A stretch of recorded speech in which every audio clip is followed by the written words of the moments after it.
Every living human being goes through these three experiences.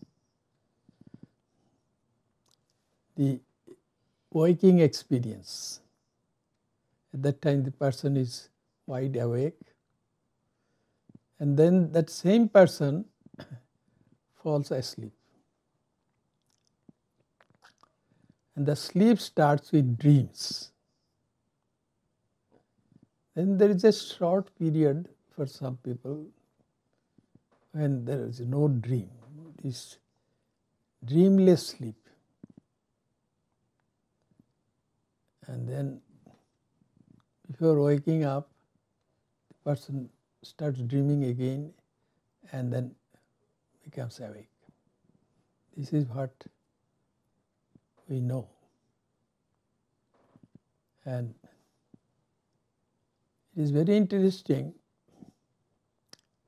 that when a person is awake, that person has his or her ego intact. I am awake, he or she will say.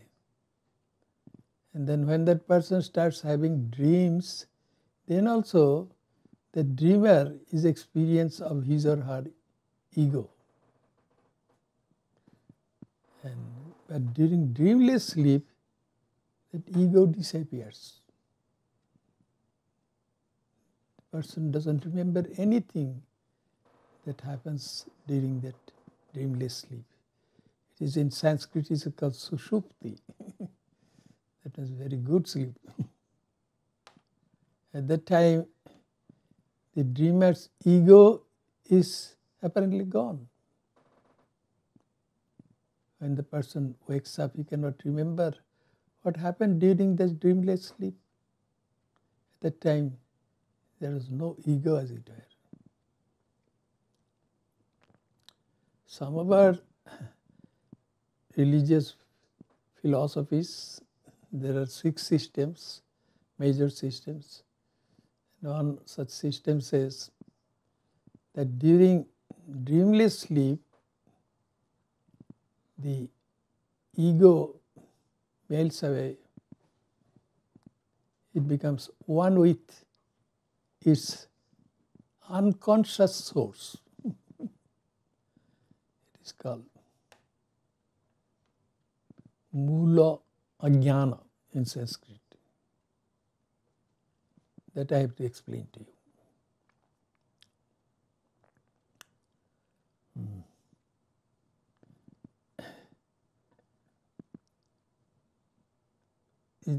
All our scriptures teach that the highest truth is that everything and every being are divine.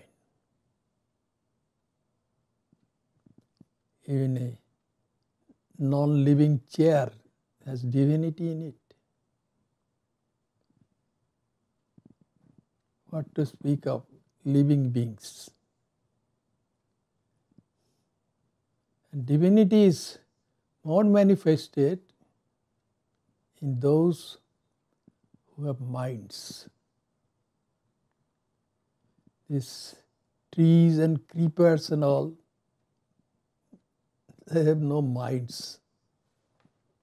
They have some senses but no minds. That's why they don't have any divinity in them. Divinity becomes manifested through the mind. It is like divinity, if it is consciousness, then consciousness is reflected on the mind. And that consciousness is ego.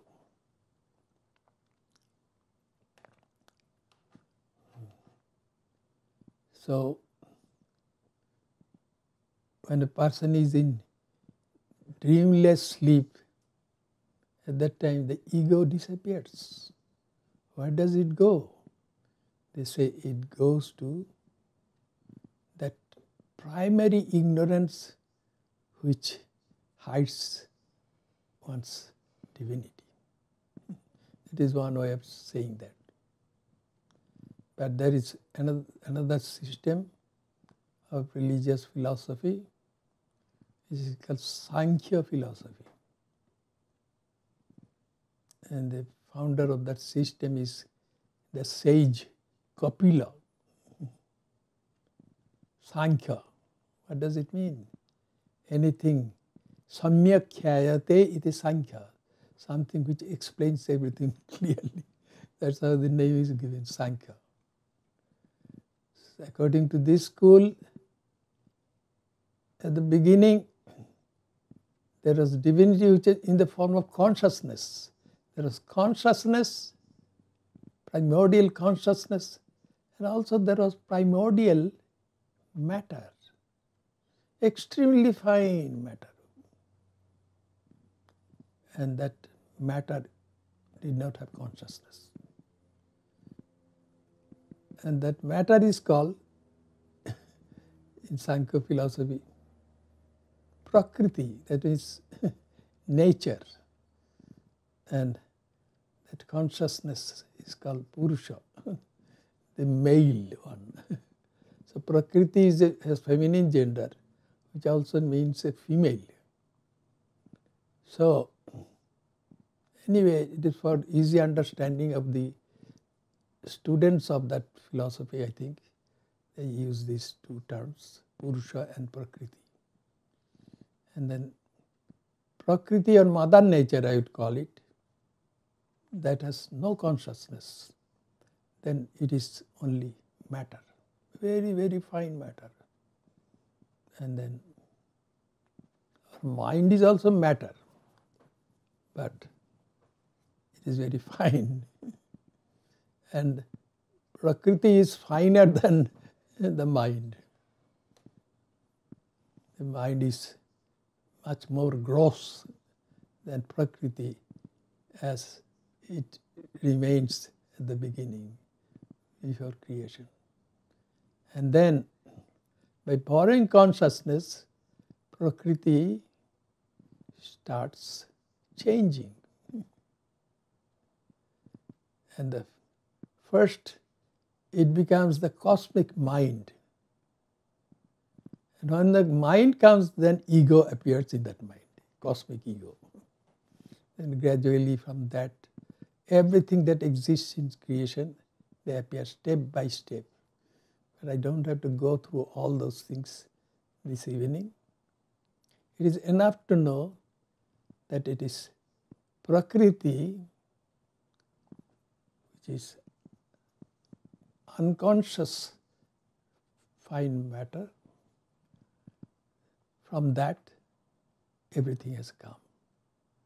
And the first evolution, Prakriti evolves after borrowing consciousness, is that Prakriti becomes the cosmic mind. And then the cosmic ego appears there. Without mind, there cannot be any ego. So, and our ego is also similar. There is divinity there. And when our minds are conscious, then the ego is there in such minds.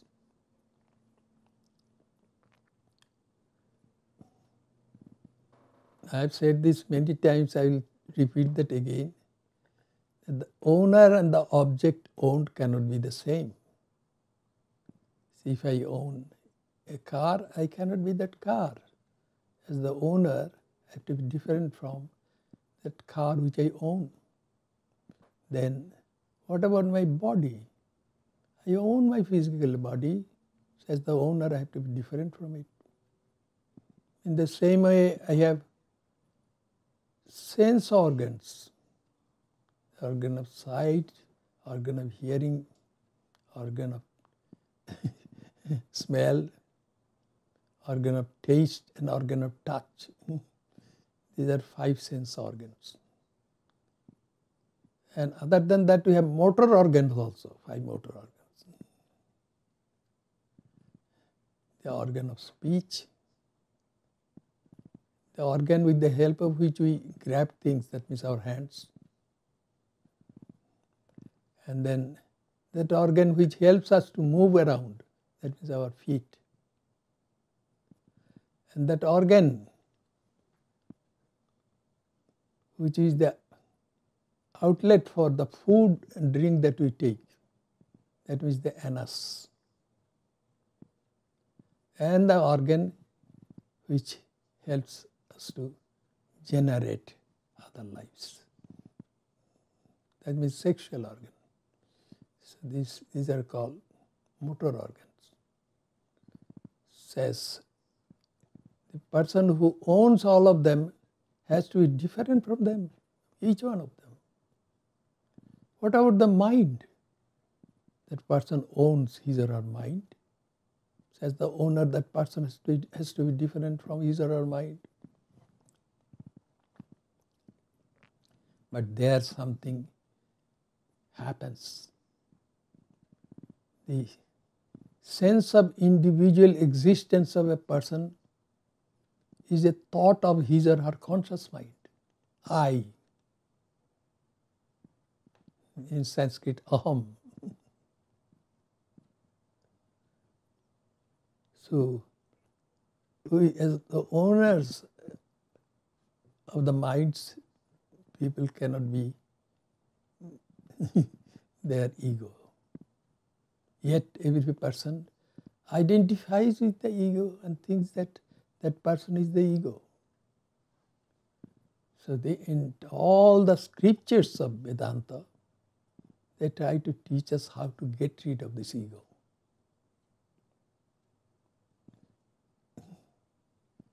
There is a saying in Bengali language, "Ami morle ghuchibe janjal." It is when the ego will die, then all the troubles will cease to exist. And also in Sanskrit it's called naham, tu.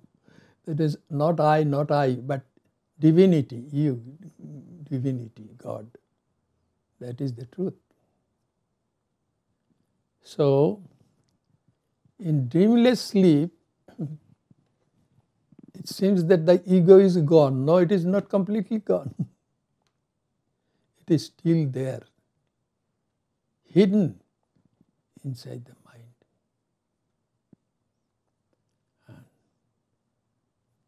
So, if at that state a person would completely get rid of his or her ego, then that person would be in divinity. But that doesn't happen.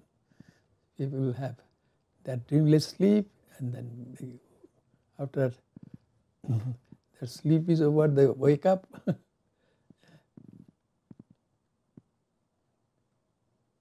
They have not experienced divinity necessarily. Yes. Divinity is beyond time, space and causation. Divinity is infinity, eternity and consciousness itself.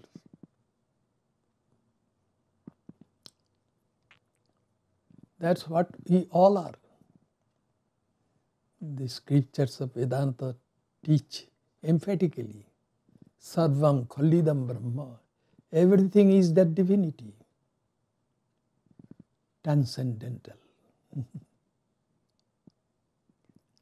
So, we pass through one dream world to another dream world. Every person switches back and forth to two dream worlds. The dream world which we experience in the waking state, that is also a dream world. And then the other dream world, when the person falls asleep and experiences that dream world. The dream world, who creates the dream world? The dreamer creates. It is the dreamer's mind which creates the dream world. And the same dreamer,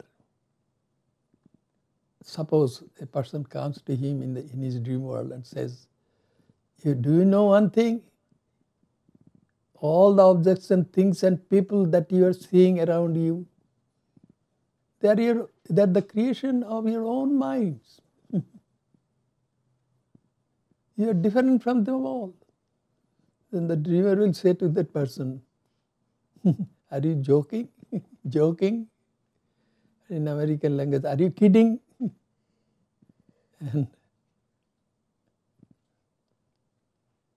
and then suddenly a grizzly bear appears there.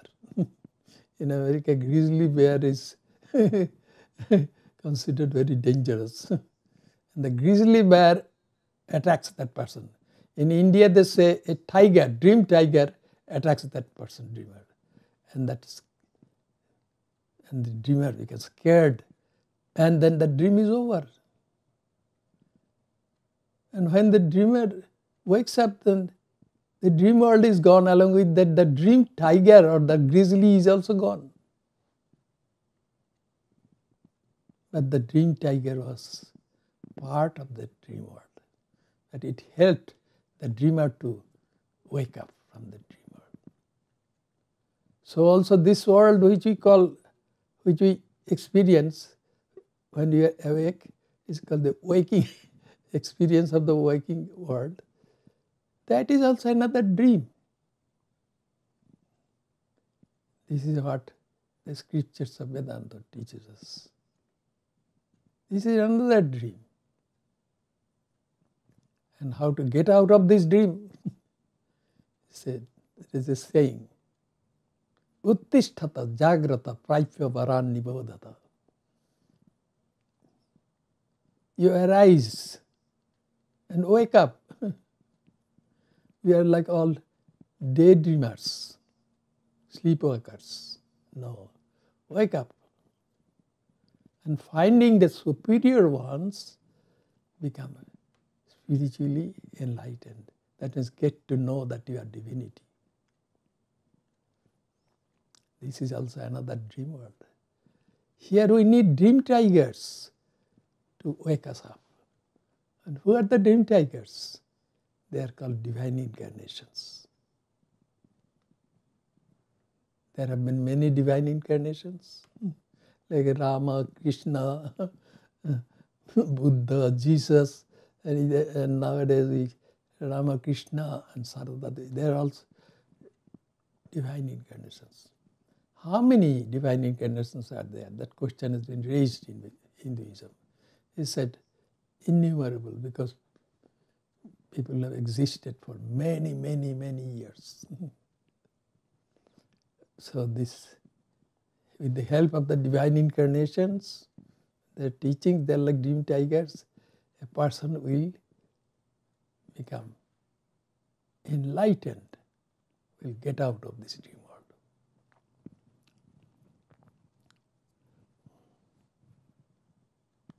So that's what is taught.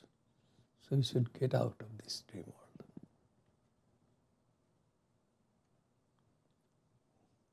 Going back and forth between two dream worlds is bondage. We have to get out of this bondage. And we are eternally free. We are divinity itself.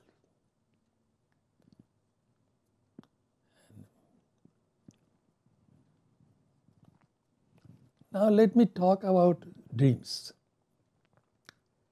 Yes, there are ordinary dreams, and there are some dreams which I will call extraordinary dreams. They are called Deva Swapnas. Swapna is dream. Deva Swapna is divine dreams. And some people are lucky to have such dreams sometimes. Some divinity comes and interacts with the dreamer in the dream world. Or a divine incarnation comes and in the dream world and interacts with the dreamer.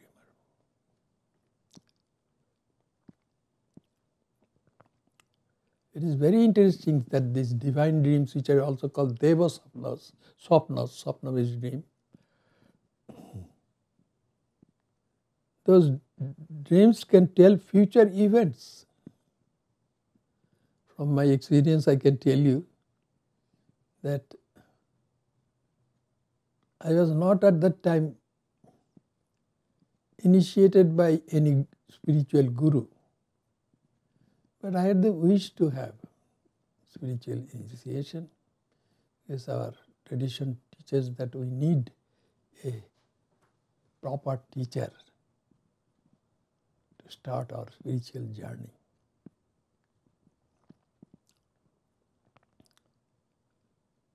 Then I didn't know who would be my spiritual teacher.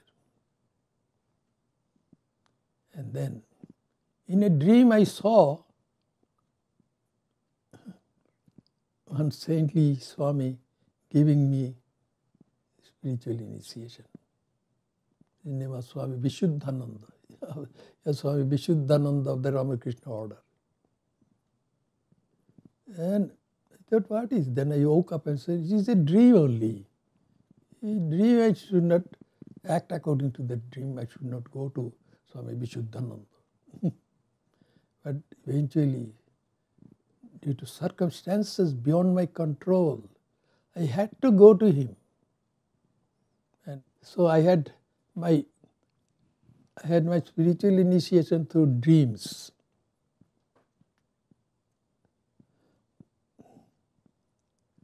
And I don't know, it must have happened to others also. Many things which happened in my life,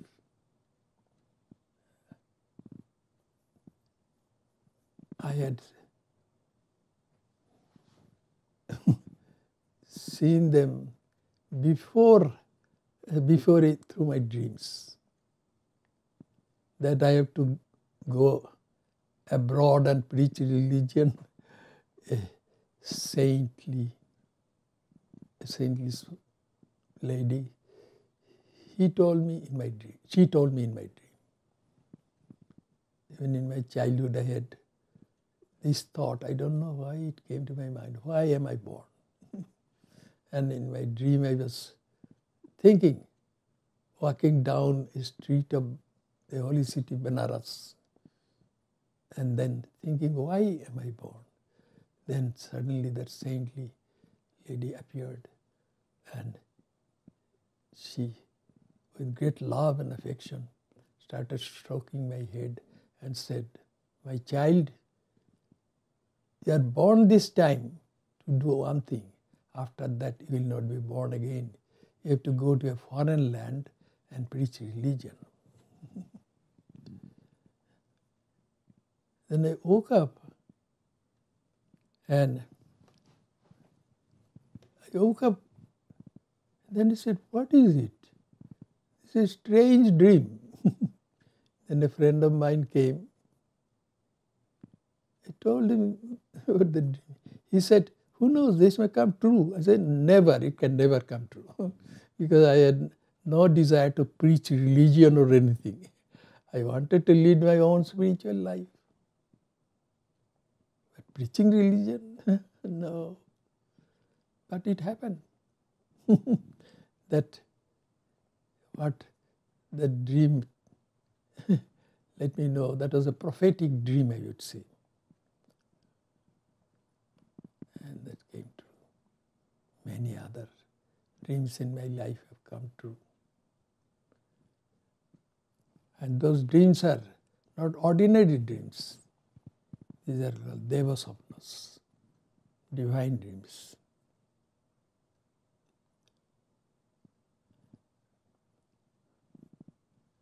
But we have to go beyond our dreams. This is the final teaching of Vedanta. We go on, back and forth, we go from one dream world to another dream world. The waking dream world and the sleeping dream world. No. We have to go beyond both. That is the teaching. Because we are divinity itself. Dreaming is done by the mind. And we are not real our minds. as owners of our minds, we must be different from our minds. Yes. And if we lose our identification with our minds, somehow or the other, then we are divinity.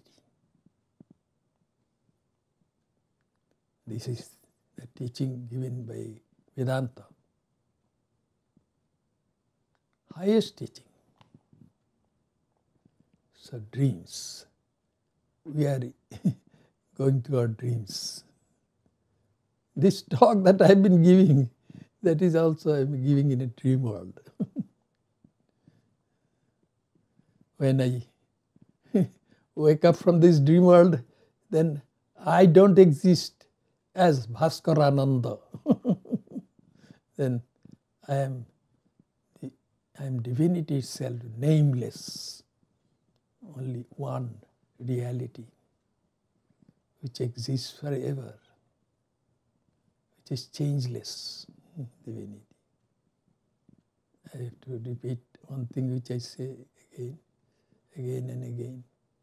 This is one saintly soul said that we are like so many waves in the ocean of divinity. The ocean is infinity. And the waves are there as long as we are identified with our forms, either physical form or mental form. Each wave is identified with its form. If it loses that identification, then that wave is the ocean, infinite ocean. So, this is the message. And in divinity, there is peace only, peace. We cannot describe divinity through words. Abang manaso gocharam, that can be known by ordinary minds, beyond the mind. And beyond speech we cannot describe it. That's what divinity is, that's what we all are. And this is the main teaching of Vedanta or Hinduism. Also of Christianity, Jesus Christ gave his last teaching, highest teaching. Be perfect as the Father in heaven is perfect. That means know that you are divinity itself. Well, thanks to all of you. And I want to end with the prayer that may all be happy. May all have peace. May no one suffer. That means let us all be spiritually enlightened. May God help us to achieve that. Thank you.